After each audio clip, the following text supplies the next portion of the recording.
Hello, YouTube family. You are watching a quick little chat with me and Jackie Anderson from Project Piaba. So, hi, Jackie. Oh, So, tell me a little bit about you and your involvement in Project Piaba. so my name is Jackie. I'm the director of outreach for Project Piaba, and I've been volunteering for the project for probably about 15 years or so. So we're a completely volunteer staffed project that we work with wild aquarium fish fisheries in the Rio Negro region of Brazil, and it's been found that these fisheries actually provide a huge conservation benefit for the entire region where the fish come from because they provide a sustainable source of livelihoods for the people who live in that region.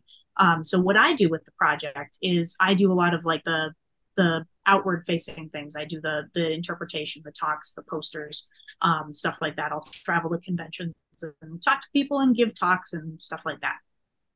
That's great. That sounds really exciting. So, I know there's a trip coming up at the end of January. So, tell us about this trip. Oh, the trip is awesome. It's actually a once in a lifetime opportunity for it's like anyone who's into fish. So it's like it's we go once a year to this part of Brazil where these fish come from, and they're fish that you're familiar with if you've ever been in a pet store before, or if you've kept fish.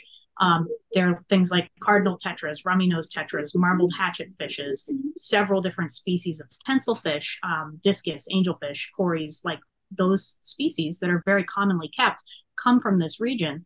And so we go down there once a year, and anyone can participate in the trip. So what we do while we're down there is we do some best handling practices trainings. We interface with the fishermen, with the cooperative that's the organization of the fishermen, and we go and visit the fishing communities, see the people, talk to the people, interact with the people, and experience the wildlife of the Amazon and the aquarium fish themselves. So the thing that makes the trip really cool is that you'll spend most of it in the water with fish swimming around in front of your face.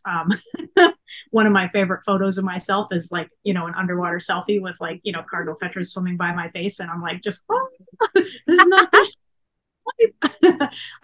So it's really cool and exciting, but it's also really important for the project because that's, people who participate in the trip are actually funding a lot of the work that we're doing. So when people pay to come on this trip, and it's not expensive either, it's $3,500 for 2 weeks on a boat, and it's not like it's an old jalopy either. It is a luxury riverboat, and we get to travel and experience the wild Amazon and still get like chef prepared meals every night. So it's a really good time, and the people that are participating in the trip are funding the work that we're doing, and it's also an opportunity to get our scientists and our specialists into the field and into the communities and doing the work that we do. And it doesn't have to be, you don't have to be an expert to go. You might just be someone who likes birds, or you might just be someone who, likes fish and wants to see them in real life, and stuff like that. So we've seen all kinds of wildlife, all kinds of, habitat and stuff like that. And the like I mentioned, the aquarium fishery is driving so much conservation in the region because it's economically important to the people. But that benefit has that conservation that's happening, and those people protecting that environment has a benefit for all of the animals that live there. So not just the fish, but the jaguars, the toucans, the sloths, the river otters, the all of the things that are in the Amazon and benefit from having a wild, healthy, clean rainforest ecosystem, benefit from this activity. That really sounds like an incredible trip. Yeah. Okay, what are the dates and how do people find out more? It's January 20th through February 3rd, 2024. And like I said, it's on a boat. So you fly down to Manaus. We meet at it's exactly the confluence between the Rio Negro, which is the largest tributary of the Amazon, where it meets the Amazon. There's a city there called Manaus. So we fly into Manaus, and then we go up the river on the riverboat, experiencing all this stuff along the way, and then back down the river on the riverboat. Wow. So January 20th through February 3rd. And you can find out more on our website, projectpiaba.org. There's also some information on our YouTube channel and our Facebook and Instagram and stuff like that. But again, it's $3,500. And the only thing that makes it kind of short notice, I mean, it is short notice for if you're planning a trip of a lifetime to say, oh, I'm going to go next month. um, but the thing that makes it a little short notice is that Brazil has recently reinstated a visa requirement. And so that's not for every nationality of travelers, but it applies to Americans, Canadians, and Japanese travelers. So if you have a passport from one of those three countries, you would want to get started on the visa process pretty soon. Sure. Any idea how long that whole process takes? I know they've just reinstated that, so who knows, probably, but it should be about 30 days. They say 30 days on the website. Gotcha.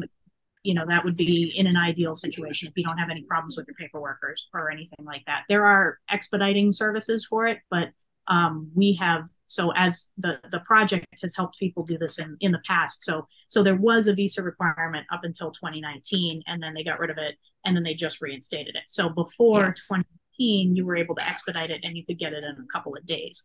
I don't know if that's still the case, and I wouldn't want to be sweating in that position waiting for my visa before the trip of a lifetime. No, that puts a little bit of a damper on the excitement factor.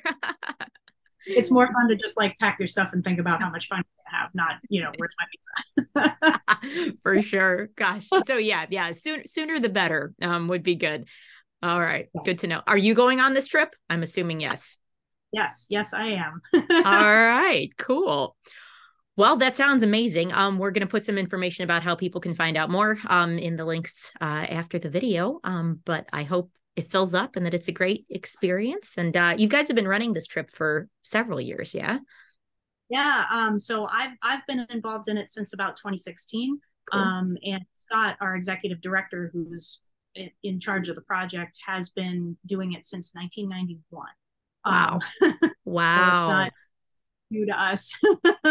And it's, in my opinion, it's the best way to experience a place like the Amazon, because it's real and it's wild. It's not like it's, it's real and wild, and it's also comfortable. So you're not like bushwhacking and, having like a threatening time. Right. But you're also not like looking at it out a window. You're there and you're in it and you're experiencing it. And it's for people of all levels and interests. That's great. It sounds like the perfectly curated experience. I wish I were free. Otherwise, I would probably go. But well, I'd love to have you go. That would be great. Well, cool. Thanks so much for sharing that information. And hopefully some people from Amazonas sign up, because, Amazonas and the Amazon would be pretty perfect. Absolutely. Very good. Well, thanks for chatting. And keep us posted. Hope to see you all soon. All right.